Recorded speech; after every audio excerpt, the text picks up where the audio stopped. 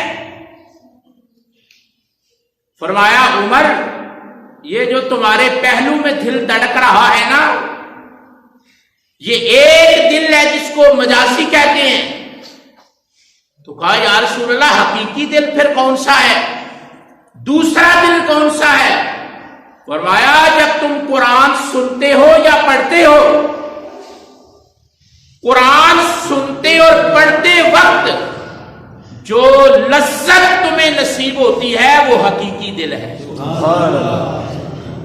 قرآن مجید کی تلاوت کرتے ہو یا قرآن مجید سنتے ہو، توجہ کرو نا، قرآن مجید سنتے ہو یا پڑھتے ہو تو تمہارا دل ایک ٹیسٹ، ایک لذت، ایک کیفیت، ایک سرور محسوس کرتا ہے اور تمہاری کیفیت بدلتی ہے، تمہارے ماحول میں ایک تقدس آتا ہے، پاکیزگی آتی ہے، باوضو ہوتے ہو، قرآن پڑھتے ہو، پورے ماحول میں اندر ایک لہر ہوتی ہے تقدس کی، پاکیزگی کی۔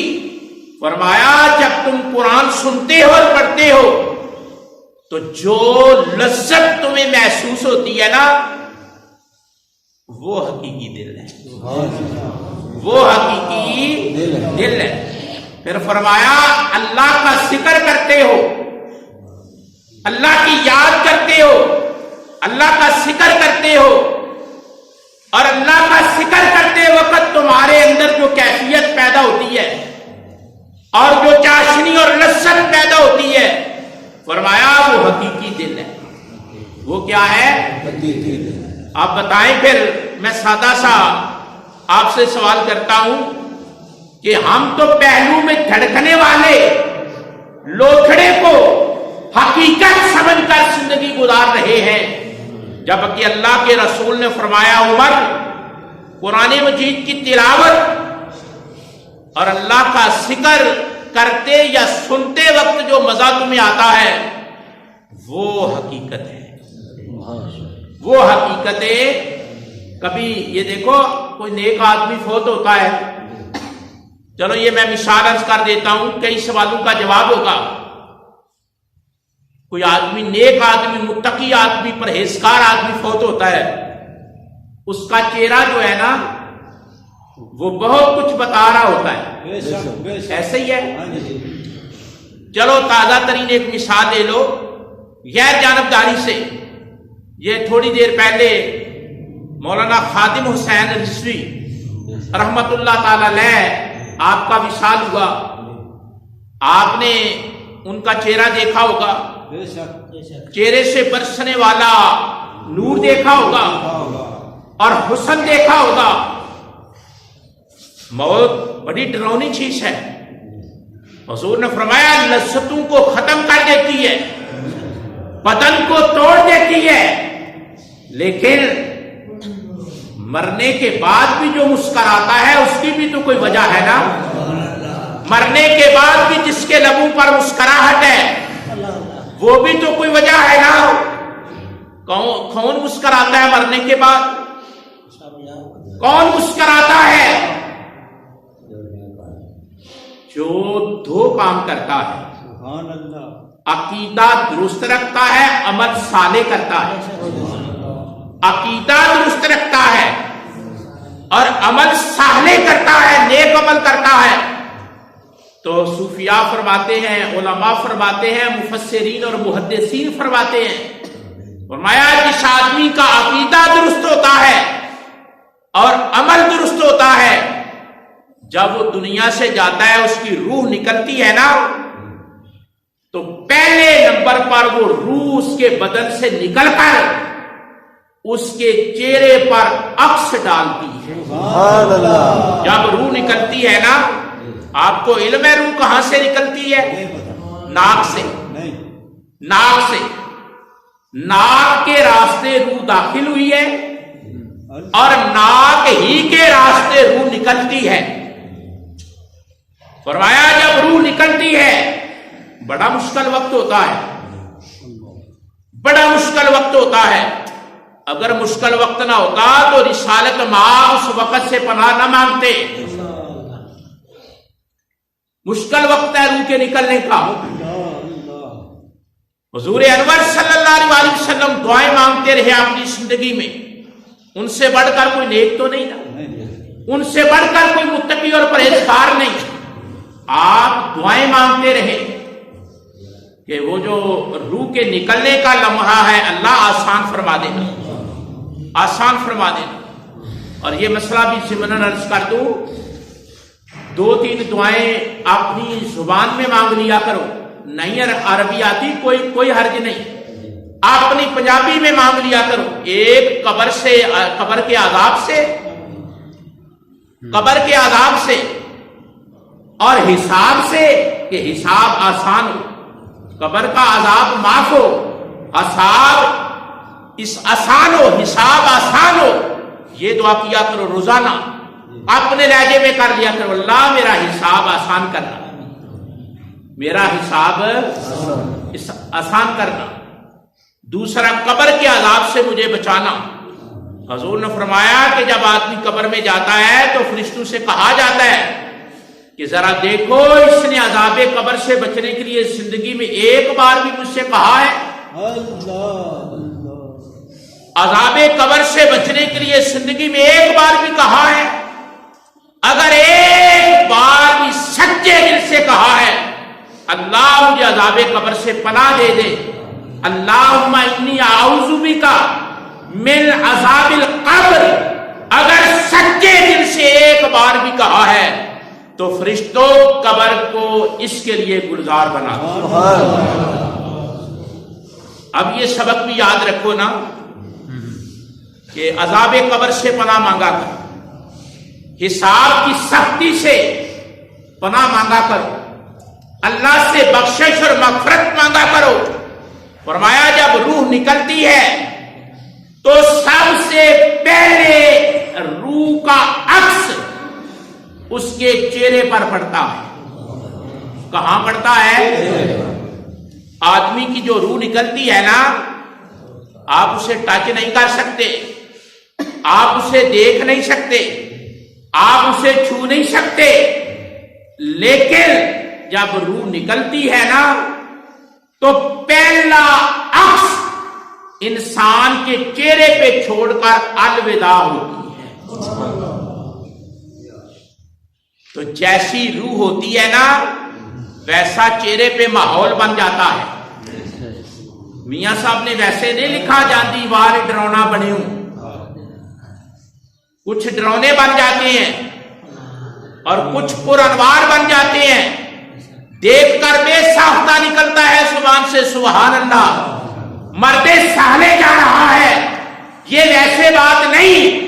جو آدمی اپنا عقیدہ درست رکھتا ہے، اپنا عمل درست رکھتا ہے، جب اس کی روح نکلتی ہے تو پہلا اس کے روح کی کیفیت اس کے چہرے پہ پڑتی ہے.